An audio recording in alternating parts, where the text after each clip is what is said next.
오늘 여러분들에게 먼저 말씀을 소개하기 전에 한 영화를 좀 소개하고자 하는데, 혹시 라이언 일병 구하기라는 영화를 보셨습니까?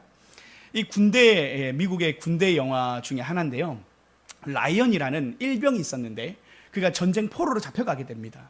전쟁 포로로 잡혀가다 보니까 그 라이언 일병의 그 일병을 구해야 되겠다라는 여론이 만들어졌는데, 그 이유가 그 라이언이라는 그 형제들이, 가족들이, 남자들이 다 자녀들이 있는데 그 형제들이 다 군대로 다 차출돼서 군 복무를 하게 됐는데 모두가 죽게 됩니다. 라이언이라는 친구 한 명만 살아남게 되는데, 이 아들까지 죽으면 그 가족에게는 슬픔이기 때문에 미국 군대에서 이 라이언 일병을 구하라는 구출명 작전을 내립니다. 그런데 이 일병 한 명을 살리기 위해서 수많은 사람들이 죽게 돼요. 미국의 그 군대가 그 한 사람을 살리기 위해서, 그렇게 그 한 명을 위하여 라이언 일병을 구하기 위해서 그렇게 많은 희생을 치르게 되는데요. 그러면서 그 영화가 이제 끝나게 되고 라이언 일병을 구하게 되고 난 뒤에 마지막 장면이 되게 감동적이어서 나누고 싶은 건데요. 마지막 장면에 어떤 장면이 나오냐면, 그 라이언이라는 사람이 나이가 들어서 할아버지가 됩니다. 그러면서 그 할아버지가 갑자기 그 현충원과도 같은 국가 유공자들이 이렇게 묻혀있는, 전투 영웅들이 묻혀있는 그 전사장 묘에 이 라이언이라는 사람이 방문해요. 누구랑 함께? 자신의 자손들과 함께. 그가 자신의 손주부터 해가지고 수많은 자녀들을 데리고 그 묘지에 옵니다. 그러면서 하는 말이 있어요. 제가 그 여러분들의 희생으로 제가 여기까지 살았고, 제가 헛되게 살지 않았습니다. 열심히 살았습니다 하면서 그 자녀들이 함께 거기에 합장하면서 거기에 묘에서 그렇게 인사하는 시간들을 자손들과 함께 가지는 시간을 가집니다. 참, 한 사람을 구하기 위해서 많은 사람들이 희생했던 그 라이언 일병 구하기, 그 마지막 영화의 그 모습을 보면서 참 잘 산다는 게 뭘까? 어떻게 잘 살아야 될까라는 생각을 해봤어요. 왜냐하면 많은 사람들의 목숨에 빚을 져서 살아갔다는 거죠, 라이언이라는 사람이. 그래서 힘들고 어려울 때마다도 그 시간을, 그 많은 사람들이 나를 위해서 희생했다라는 생각으로 열심히 살았다라는 이야기가 바로 이 영화의 내용입니다. 전쟁 영화 안 좋아하시는 분들은 보지 마시고요, 심신미약이신 분도 보지 마시고 정말 그 감동적인 그 스토리 내용만을 좀 보면서 오늘 말씀과 참 일맥상통한다라는 생각을 하게 돼요. 오늘 사도 바울은 복음에 합당하게 생활하라는 주제로 사실 오늘 이 메시지의 충분한 주제의 흐름이 흘러가고 있습니다. 복음에 합당하게 생활하라.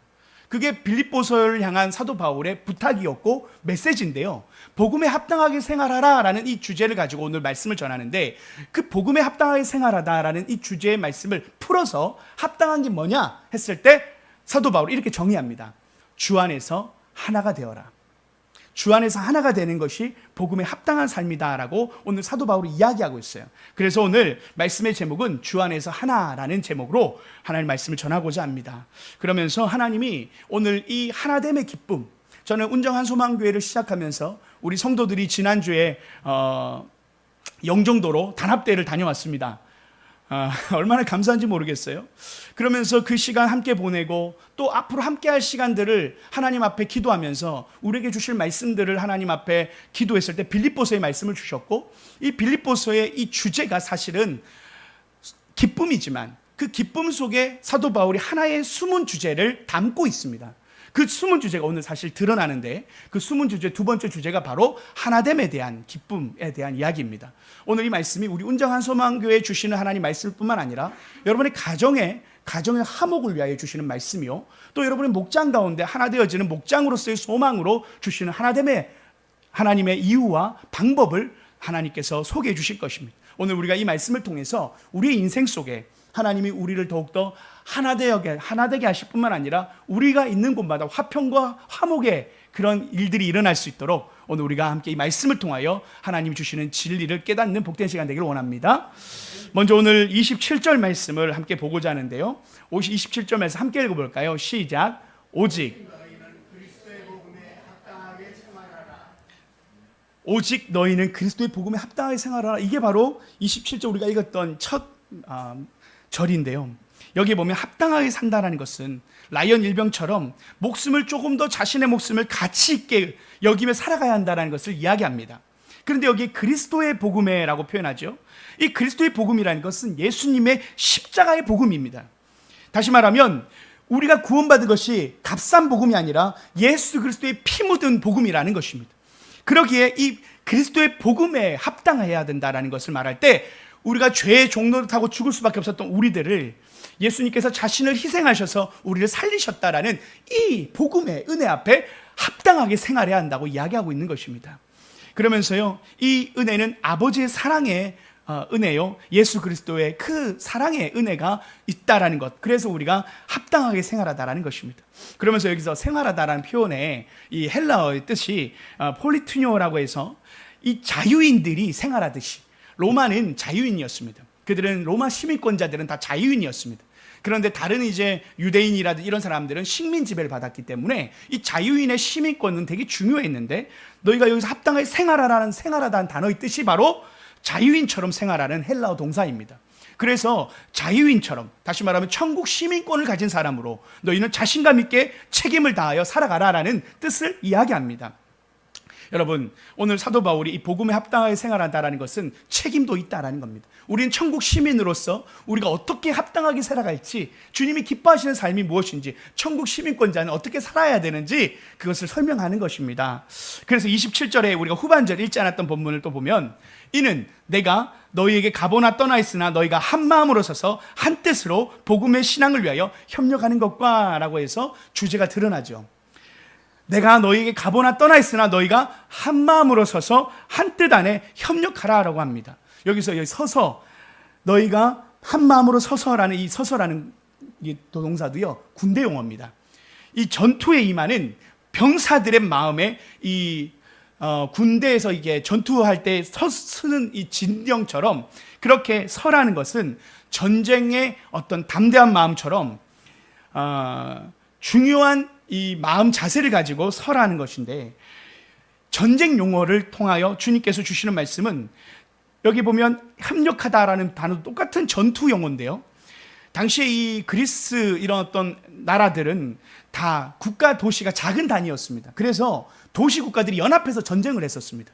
그래서 너희가 협력하는 것과 라는 거 할 때 연합 동맹을 맺으라는 뜻으로 그 정도로 군사적 용어로 이야기했는데, 왜냐하면 왜 이것이 전쟁 용어로 쓰였냐, 너희가 한 마음이 돼서 서서 한 마음으로 협력해라는 것은 바로 우리가 영적 전쟁터에 있기 때문이라는 것입니다. 사단은 하나님의 교회에 분열을 조장합니다. 우리 가정에 분열을 조장하는 세력이 있는데 그것은 바로 사단이라는 것입니다. 우리의 목장의 식구들을 분열케 하는 이유가, 그 일이 있는데 그것이 바로 사단의 역할이라는 것이죠. 그래서 우리가 어떻게 서야 한다고요? 영적 전쟁하는 마음으로 서서 협력해야 된다는 것입니다. 그래서 하나 되어야 된다는 중요한 이유를 먼저 소개하는 것입니다. 오늘 여기에서 고난에 대한 이유는, 오늘 말씀은 시간 관계상 다 전할 수 없어서 고난에 대한 이야기를 조금 빼고 오늘 하나됨에 대한, 협력하는 방법에 대한 부분을 조금 더 우리가 집중해 보고자 해요. 사도 바울이요, 기쁨의 서신이라고 하는 이 사도 바울의 빌립보서가 사실은 말은 지금 앞에서는 하지 않았는데, 사실 사도 바울의 마음속에 한 가지 빌립보 교인들에게 꼭 하고 싶은 말이 있었어요. 그것은 뭐냐면, 교회 안에 자그마한 분열이 있었거든요. 4장에 보면 유오디게와 순두게라는 사람의 분열이 있습니다. 그것을 이름을 실명을 사도 바울이 거론해요, 4장에. 근데 그것을 앞에서 그 말을 하기 위해서 앞에 논리를 펴는데, 왜 하나 되어야 되는지, 바로 영적 전쟁이고 사단이 우리를 그렇게 노리고 있기 때문이다라는 메시지로 하나됨에 대한 이유를 이야기하는 것입니다. 그래서 사도 바울의 마음에는 기쁨이 있지만 이 한 가지를 짚고 가고 싶었던 거예요. 그래서 먼저 2장에 하나됨의 방법과 하나됨의 원리를 소개하는 겁니다. 저는 하나님이 오늘 우리의 삶에, 여러분 별거 아닌 것 같아도 하나 되는 게 어렵습니다. 남편과 아내가 하루 같이 있어 보면 한 몇 번은 싸우지 않습니까? 네, 다 입을 다물고 그냥 다 노코멘트 하는 거죠. 형제끼리 얼마나 싸웁니까? 어떻게 화해하고 어떻게 사랑하고 살아가는 거, 하나님이 이것을 영적 전쟁이라고 해요. 그것이 우리가 지켜가야 할 마음이라는 것이죠. 그래서 오늘 그 일치에 대한 방법을 참 구체적으로 사도 바울은 잘 설명하고 있습니다. 우리가 2장 1절부터 해서 조금 설명되어지는데, 여러분 오늘은 조금 실생활에 어떻게 살아야 되는지에 대한 하나 되는 방법의 그런 원리를 배우는 시간이 되길 좀 원해요. 그래서 오늘 이 자리에 나오신 분들의 마음속에 하나님이 우리의 가정을, 우리의 목장을, 우리의 공동체를, 우리 교회를 하나 되게 하시려고 오늘 부르셨구나, 그런 마음으로 오늘 메시지를 들으시고, 혹시 갈등과 어려움 가운데 빠져 있는 분들은 이렇게 해야 되는 거구나, 그런 해결책을 또 방법을 좀 상담받듯이 주님께서 우리에게 주시는 메시지로 듣고 가시면 좋겠습니다. 우리 1절, 2장 1절 말씀 함께 읽어보겠습니다. 시작. 그러므로 무슨 위로나 성령의 무슨 교제나 긍휼이나 자비가 있거든. 사도 바울은요, 여기서 4가지의 방법을 설명하고 있어요. 하나가 되는 원리에 보면 권면, 사랑의 위로, 성령의 교제, 긍휼과 자비라는 이 4가지 단어를 오늘 1절 안에 씁니다.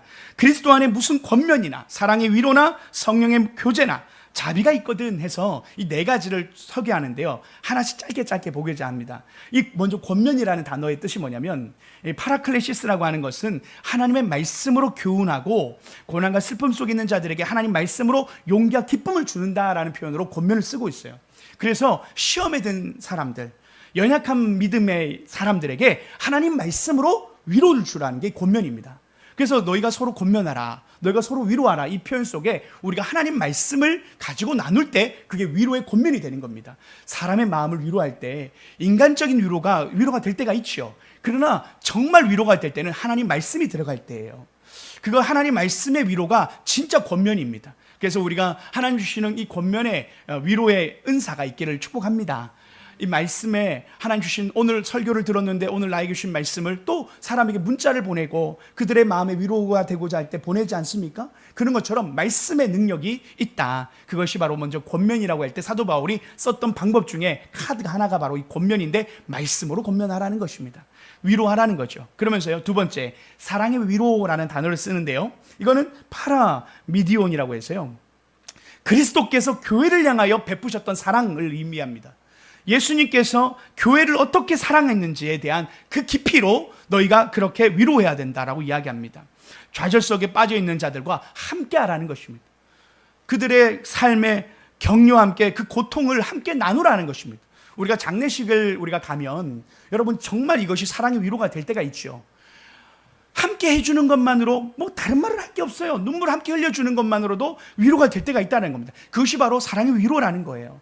힘들 때 함께 있어주는 거, 기쁠 때 함께 기뻐해 주는 거, 그게 위로라는 것입니다. 사랑의 위로. 그래서 우리가 하나 되는데 필요한 게 뭐라고요? 사랑의 위로가 필요하다. 우리가 함께 아파하고 함께 참여하는 그런 어떤 시간들이 필요한데요, 여러분들 하나님께서 주시는 이런 기회를 따라서 혹 우리의 삶에 지금 누군가를 위로해야 될 때가 있거나 좀 이렇게 기뻐해주고 격려해줘야 할 때 있을 때 여러분이 함께 참여하는 것만으로도 큰 위로가 됩니다. 여러분 많은 거 안 해도요, 그 자리에 지켜주는 거, 함께 해주는 것만으로도 큰 사랑의 위로가 될 줄 믿습니다. 그리고 이런 개척교회 여러분, 함께 오신 여러분, 이 자리에 있는 것만으로 사랑의 위로가 되는 것입니다. 얼마나 기쁜지 몰라요. 여기서 우리 성도님들도 아마 아이고 오늘 많이 오셨네 하고 다들 좋아하실 거예요.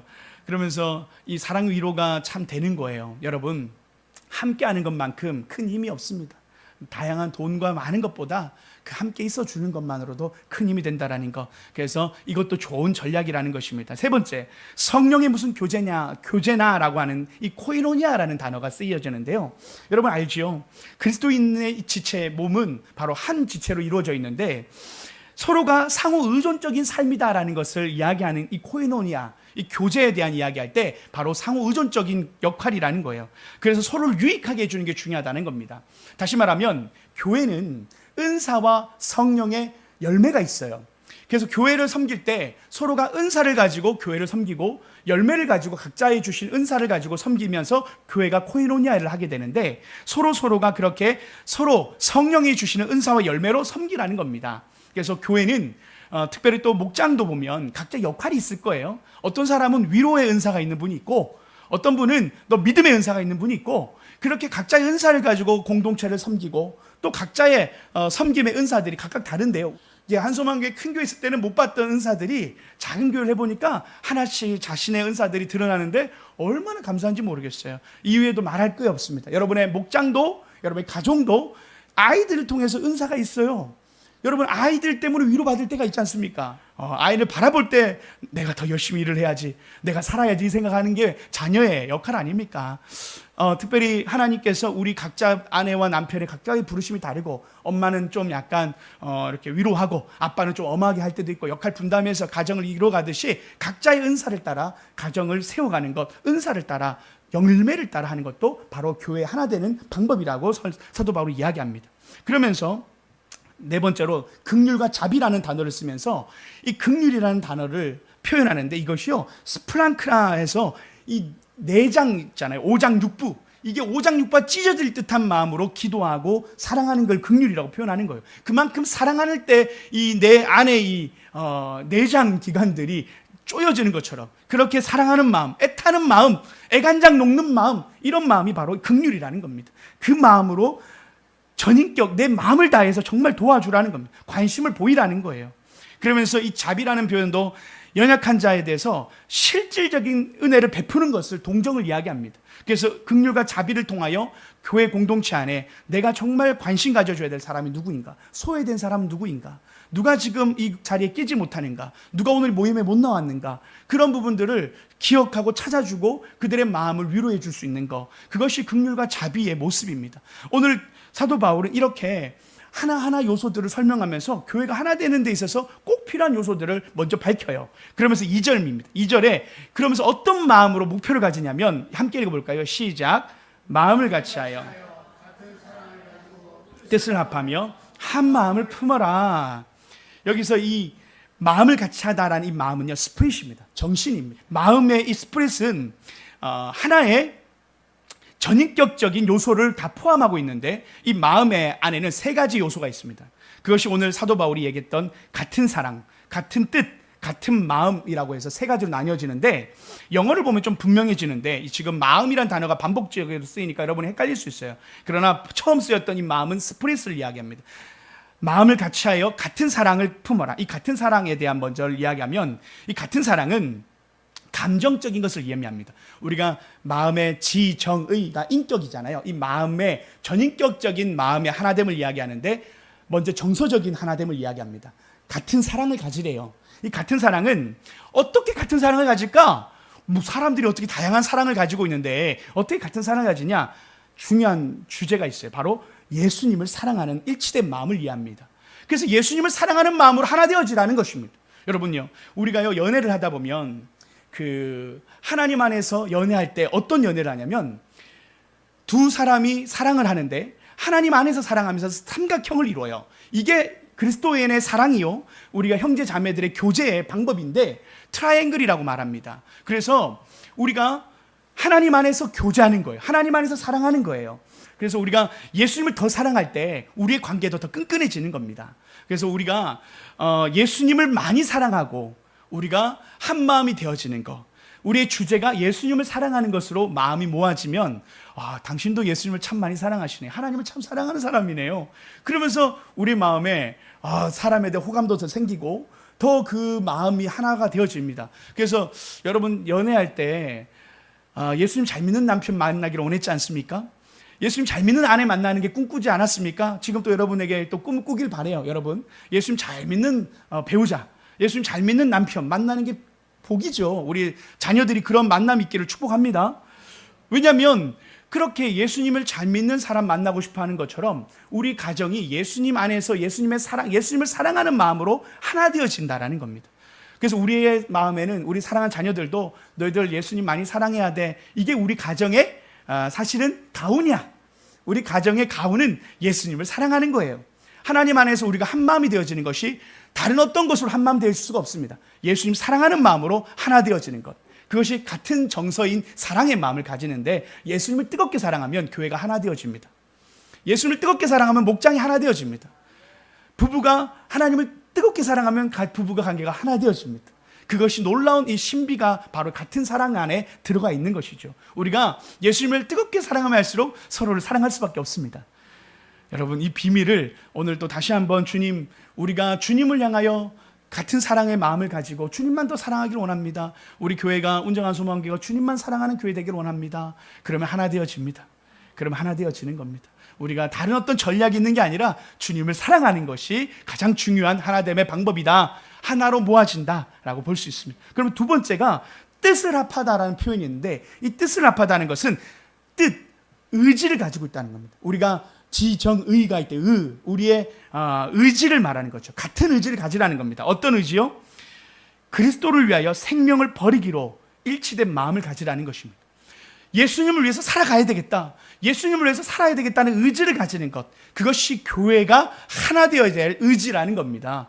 주의 복음을 전해야 될 의지에 함께 한마음이 되어 참여하는 겁니다. 주의 몸된 교회를 섬기는 일에 한마음이 되는 겁니다. 그 의지를 가지고 교회를 섬기고 또 우리 목장을 섬기고 예수님이 기뻐하시는 것을 따라서 우리의 목표를 잡는 것, 우리의 의지를 가지는 것, 그리고 마지막에 한 마음을 품어라고 말하는 이 마음, 이것은 마인드입니다. 지성을 말합니다. 지성.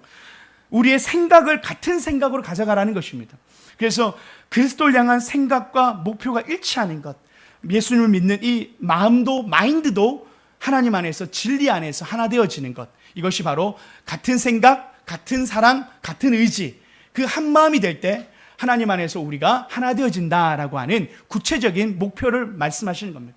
예수님을 뜨겁게 사랑하고 예수님을 위해서 계획을 세우고 예수님만을 생각할 때 우리가 바른 복음의 진리를 생각하는 것, 이런 것들이 바로 하나됨의 중요한 모습이라는 거죠. 우리 운정한 소망교회가 같은 뜻, 같은 마음, 같은 의지를 가지길 축복합니다. 우리 한소망교회가 같은 뜻, 같은 마음, 같은 의지가 있기를 축복합니다.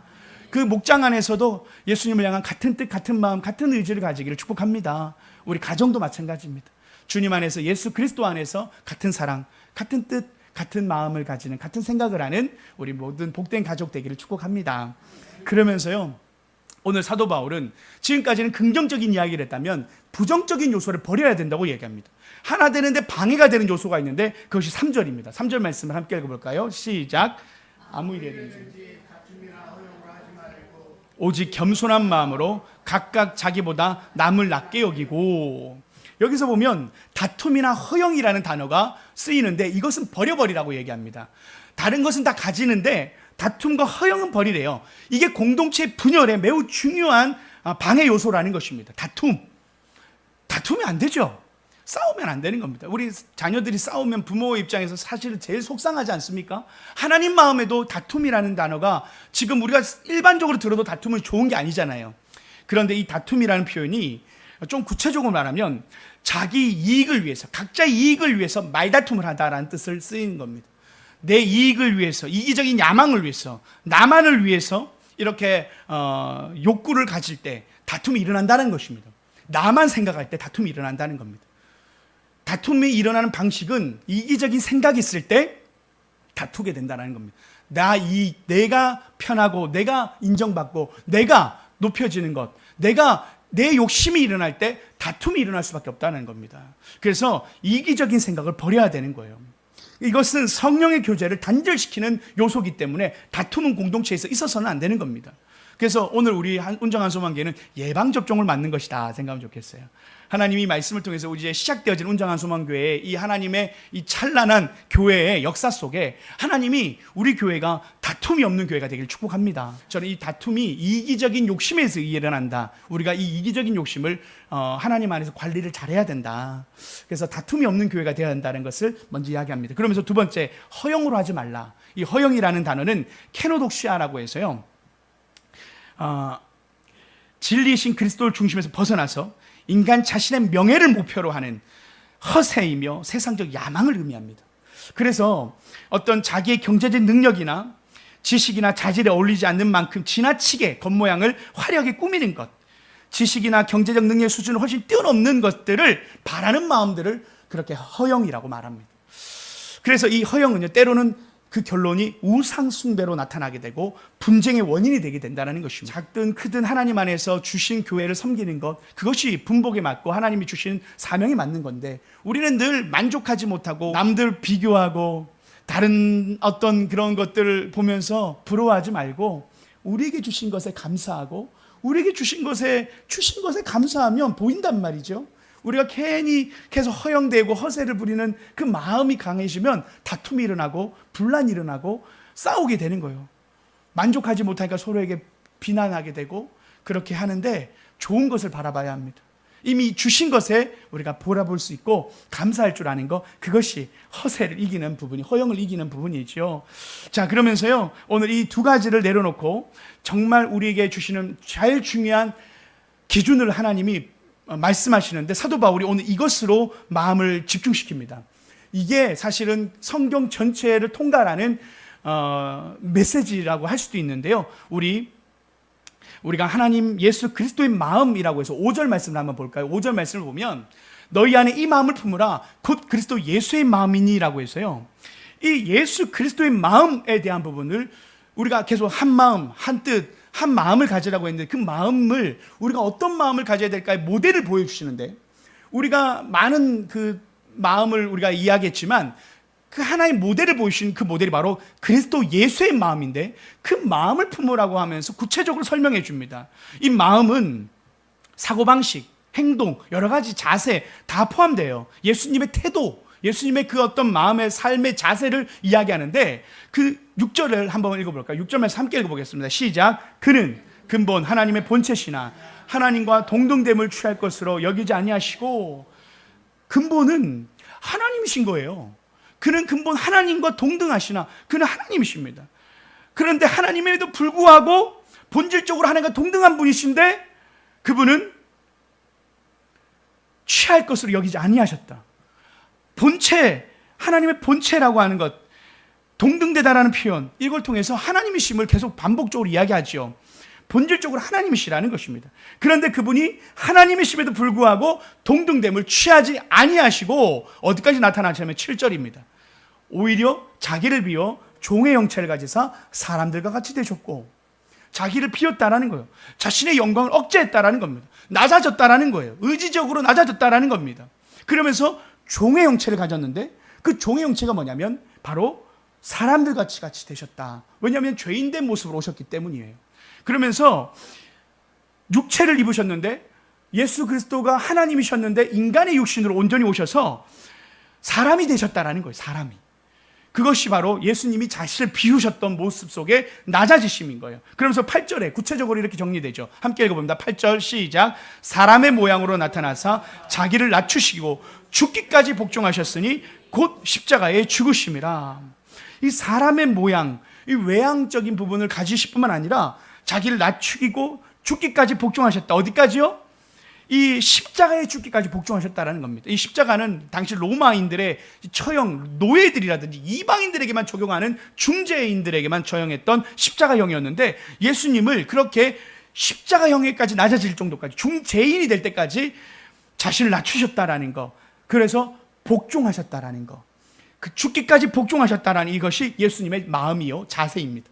다시 말하면 예수님의 겸손의 모양이 자신이 이미 영광스러운 하나님이심에도 불구하고 하나님의 영광을 다 내려놓으시고 이 땅에 사람의 모양으로 오셨는데 죄인된 모양으로 십자가에서 죽기까지 자신을 낮추셨다라는 건 자신을 가장 낮추신 겁니다. 낮출 수 없는 데까지 낮추신 거예요. 노예 상태보다 더 낮아지는, 우리가 계급을 보면 천민, 평민, 백정 이렇게 있잖아요. 가장 낮아지신 자리까지 오셨다. 그래서 죄인된 십자가를 지실 정도로 죄인의 자리까지 오신 예수님은 바로 죽기까지 자신을 낮추신 분이시다. 겸손하셨다. 이것이 바로 예수님의 모델이고 그의 마음의 자세는 바로 이렇게 겸손이었다라는 겁니다. 교회가 하나 되려면 어떻게 해야 한다고요? 겸손해야 된다. 자기를 낮춰야 된다. 죽기까지 자기를 낮춰야 된다. 의지적으로 자기를 낮춰야 된다. 자기를 높이는 게 아니라, 자기를 알아주기를 원하는 게 아니라 하나님과 동등됨을 취하지 않고 낮아져서 자기가 가장 낮은 자리로 가는 것, 그것이 겸손이다라는 것, 그것이 오늘 예수님이 보여주신 우리에게 교회 일치에 대한 비결로 그리스도의 낮아짐을 이야기하는 것입니다. 자기 비하, 자기 부인, 우리가 잘 아는 자기를 부인하는 것, 자기를 부인하는 자리가 어디까지 왔냐? 자신을 죽이는 자리까지 왔다라는 거죠. 우리는 교회 생활을 하다 보면 자기가 꼭 존재해야 돼요. 자기 이름이 불려지기를 원하고 자기를 알아주기를 원해요. 그런데 알아주기를 원하는 사람이 많으면 교회는 분란이 일어납니다. 가정에서도 우리 사랑하는 남편뿐만 아니라 자녀들 관계 속에서 내가 알려지기를 원하고 인정받으려고 하면서 하다 보면 서로가 섭섭해지잖아요. 섭섭증에 걸리잖아요. 이 마음을 우리가 잘 지켜나갈 필요가 있죠. 부부관계에도 섭섭할 때가 있고 알아주지 않음으로 인해서 외로울 때가 있고, 그런데 예수님은 자기를 알아주지 않아도 자기를 끝까지 낮추시고 자기를 죽이면서까지 자기를 낮추셨다. 그게 하나됨의 비결이었고 주님이 우리에게 어떤 자세를 취하라고 하시는지에 대한 기준을 보여주셨다. 만약에 우리가요 낮추면요 싸움이 일어날 일이 없을 겁니다. 한쪽에서 100% 낮추면 싸움이 되지 않습니다. 싸우려고 해도 웃으면 싸움이 되지 않죠. 그런 것처럼 우리가 물론 우리가 인간이기 때문에 어떻게 100% 다 낮춥니까? 그런데 마음의 자세를, 방향을, 그래, 주님이 우리에게 원하시는 자세는 낮아짐이고, 그리고 나를 포기하는 거라는 생각 속에서 우리가 먼저 용서하기를 노력하는 거죠. 쉽지 않지 않습니까? 어떤 좀 내가 불편한 사람 있을 거예요. 제가요, 우리 한소망교회 개척하면서 한 가지 하나님 앞에 기도하는 제목이 하나 있어요. 우리 성도님들한테 제가 몇 번이나 얘기하는데요. 하나님, 우리 교회에 오는 누구도 막지 않겠습니다. 성도에 대한 평가하지 않겠습니다. 하나님, 어떤 분이 개척회를 누가 올지 아무도 몰라요. 그런데 저분 우리 교회에 맞고 저분 우리 교회에 맞지 않다. 그런 기준 누가 정하겠습니까? 하나님이 우리 교회에 보낼 사람 보내실 줄 믿습니다. 저는요, 우리가 우리의 만남 속에서 하나님을 신뢰하는 것에 대한 우리의 신뢰는 하나님을 향한 신뢰가 있어야 된다고 믿습니다. 내 사랑하는 아내 만나게 하신 거 하나님 아닙니까? 내 사랑하는 자녀들 만나게 한 거 하나님 아닙니까? 우리가 하나님을 신뢰할 때 서로를 용서할 수 있습니다. 이혼해야지. 못 참겠어. 내가 왜 저런 사람을 만나가지고, 그거 내가 만났다고 생각하면 그렇게 되는 겁니다. 하나님이 나에게 주셨다고 생각하면, 하나님 나에게 허락한 자녀요, 남편이라고 생각하면 참고 용서하고 견딜 수 있는 건데, 우리가 생각하면 그렇게 하나 될 수 없다라는 것이죠. 오늘 다시 말씀을 정리하면서요, 한 가지 예화를 좀 나누고 싶어요. 요즘 여러분 축구를 잘 모르는 사람들에게 추갈못이라 하거든요. 축구를 알지 못하는 사람들, 추갈못이 있는데, 저도 뭐 그 중에 좀 속하는데 축구 얘기를 좀 해보려고 해요. 여러분도 월드컵 시즌 돼야 축구를 아시지 언제 알겠어요? 근데 유럽에 보면요, 5대 리그가 있대요. 유럽에는 잉글랜드에 영국의 프리미어 리그가 있고요, 스페인에는 라리가가 있고요, 이탈리아에는 세리에 A가 있고, 독일에는 분데스리가가 있고, 프랑스에는 리그앙이라고 해서 5개 리그가 있는데, 거기에 독일의 분데스리가에 있었던 이야기를 조금 해보고 싶습니다. 이 레베쿠젠이라는 이 분데스리가의 이 팀이 있는데, 이 팀은 우리 대표 감독님이 하셨던 우리 차범근, 그리고 손흥민도 뛰었던 팀이 바로 레베쿠젠인데, 이 팀에 요즘 있었던 일인데, 이 팀이요, 창단 첫 리그 우승을 확정했대요. 이 팀이 창단한 지가 1904년에 제약회사 바이엘의 노동자들이 주축이 돼서 창단한 기업 구단인데, 120년 만에 첫 우승을 맞이했답니다.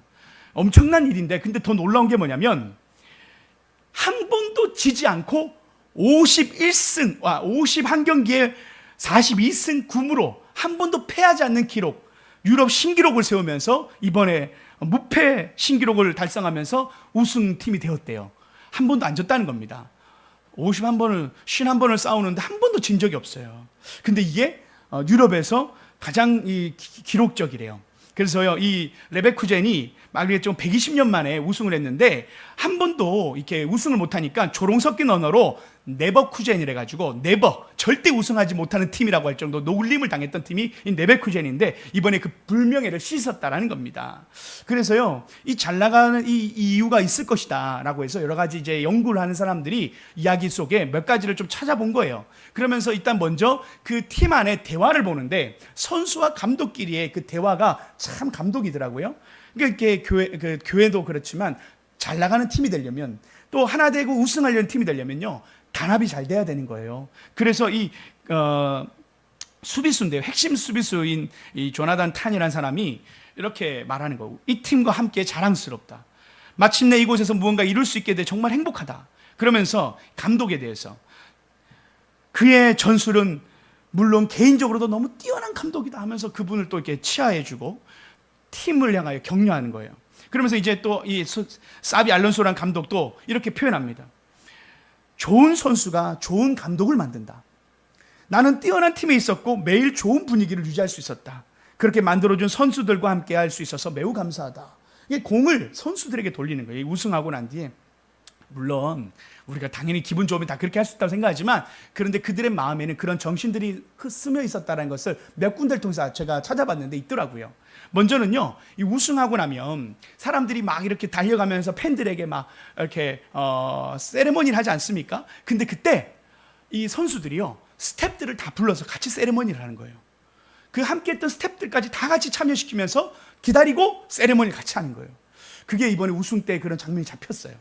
그리고요, 보통은 그 우승을 하면 MVP가 발생하게 되고 거기에 골을 제일 많이 넣는 그 득점왕이 생기는데요. 그런데 놀라운 게요, 이 팀에는요 모든 선수들이 골고루 득점을 했다라는 거예요. 어떤 한 사람이 특별한 득점원이 돼서 그 어떤 사람이 막 그 득점왕이 되는 게 아니라 팀 전체적으로 득점한 사람이 많았다는 겁니다. 그게 골고루 팀워크가 좋았다는 뜻을 나타내는 수치가 되겠죠. 그리고요, 이 팀이 항상 후보 선수들까지도 같이 뛰면서 체력 관리를 안배하면서 로테이션을 잘 돌렸다라는 거예요. 그러니까 팀이 단합이 너무 잘 됐다라는 것을 여러 가지 측면에서 볼 수 있습니다. 제가 이것을 보면서 같은 사랑, 같은 생각, 같은 의지를 가질 때 이런 좋은 결과를, 무패 행진을 만들 수 있구나. 저는 우리 운정한 소망교회가 무패 행진을 만들어가는 교회 되기를 원합니다. 하나님이 사단과의 영적 전쟁에서 하나님 안에서 무패하는, 싸우지 않고 다툼과 허영이 없고 하나님 안에서 예수 그리스도의 마음으로 하나 되어지고 겸손한 교회가 되기를 원해요. 그래서 하나님 서로가 잘나서가 아니라 자신의 이름을 드러내는 게 아니라 서로를 높여줄 수 있는, 하나님 안에서 정말 그렇게 하나 되어지는 교회가 되기를 원하고, 특별히 여러분의 삶 속에서도 우리 가정이 하나님 안에서 주시는 이 놀라운 축복을, 하나됨의 축복을 누리시는, 주 안에 하나가 되어지는 축복이 여러분의 가정 가운데 넘치기를 축복합니다. 그랬을 때요, 놀라운 비밀, 하나님 마지막 선물이 하나 있어요. 우리가 이 말씀만 읽고 마치고자 합니다. 우리 9절 말씀, 이러므로 하나님이 그를 지극히 높여 모든 이름 위에 뛰어난 이름을 주사 하늘에 있는 자들과 땅에 있는 자들과 땅 아래에 있는 자들로 모든 무릎을 예수 이름에 꿇게 하시고 모든 입으로 예수 그리스도를 주라 시인하여 하나님 아버지께 영광을 돌리게 하셨느니라. 여러분, 낮아지면요 하나님 높이십니다. 내가 높여지려고 하면요 높아질 수가 없는데, 내가 죽기까지 낮춰지니까 하나님이 예수님을 모든 이름에 뛰어난 이름으로 높이실 뿐만 아니라 하늘이나 땅 안에 모든 이름에서 가장 높은 이름으로 예수님을 높이셨다. 하나님이 높이시면 높여지는 거예요. 우리가 높아지려고 하면 우리는 싸움밖에 일어나지 않는데, 낮아지고 겸손하면 하나님의 때 하나님이 높이신다. 우리의 자녀들 하나님께서 하나님의 때 높이신다. 그런 마음으로 우리가 믿음 가운데, 공동체와 가정 가운데 우리가 먼저 낮아지면, 그리고 우리가 그렇게 그런 마음으로 섬기면 하나님이 여러분의 인생을 높이실 줄 믿습니다. 하나님이 그 축복으로 여러분의 사업과 여러분의 기업을 높이실 줄 믿습니다. 교회 가운데 먼저 용서하고 먼저 낮아지면 그 사람 축복하십니다. 하나님이 그분들을 축복하십니다. 교회를 위해서 이름도 빛도 없이 섬기신 여러분을 통하여 하나님이 축복하십니다. 하나님의 교회가 잘 될 뿐만 아니라 그들의 인생도 하나님 책임져 주십니다. 여러분, 이름 없는 거 하나님이 이름 높여주시는 방법입니다.